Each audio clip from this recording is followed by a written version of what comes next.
And the question is it okay for liquid fertilizers, pesticides, or even bug spray in a can, and those other things that seem to pile up in your shed, is it okay if they freeze?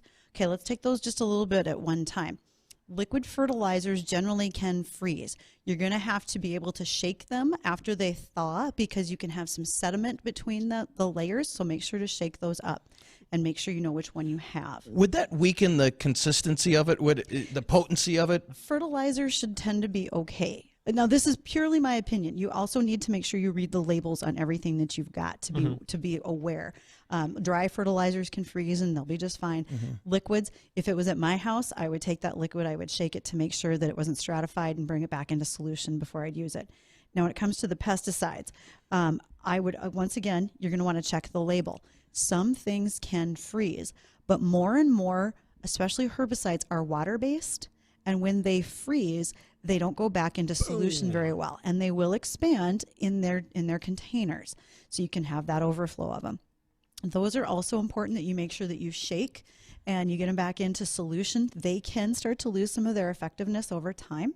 So it's best to check that. I try not to let any of my pesticides freeze. And I do have things that I use in my garden. They stay in the garage where it's warmer.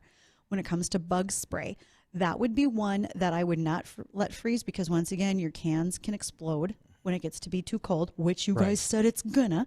And then I do think over time it will lose some of its potency with the bug sprays.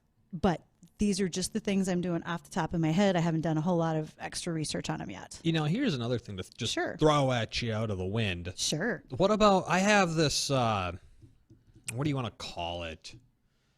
A rabbit and deer repellent. It's a liquid rabbit and deer repellent. It's liquid fence? I think, well, it's like liquid fence. It's more of a natural version of it. It's just really smelly, and they hate the way it smells. Yeah, liquid fence is like that. It's like eggs, rotten eggs. It's like sulfur, blood meal. It's really got a it's terrible. Good scent to it, if you want to say that. Right. But what would you say to something like that being froze? I would look to see if it's water-based. If it's water-based, then I would make sure to shake it, that it goes back into solution. Generally, those things can freeze and come back and be just fine.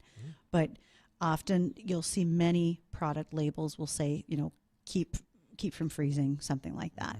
And oftentimes we don't necessarily have a choice because you want to keep it out in the garden shed or that or you don't have room to bring it somewhere else. Yeah, I wouldn't bring it in and put it in the pantry. Okay, I mean, let's keep those things. It's a great things. thing to get mixed up. Probably a good idea. Dressing. Let's keep those things separate, shall we? Oh man, my Caesar dressing tastes awful today. So make sure you keep them separate so you don't have those problems as well. That's a pretty major factor is why they get stored in those places. I see it. Well, thanks for sending in the question, Joseph. And again,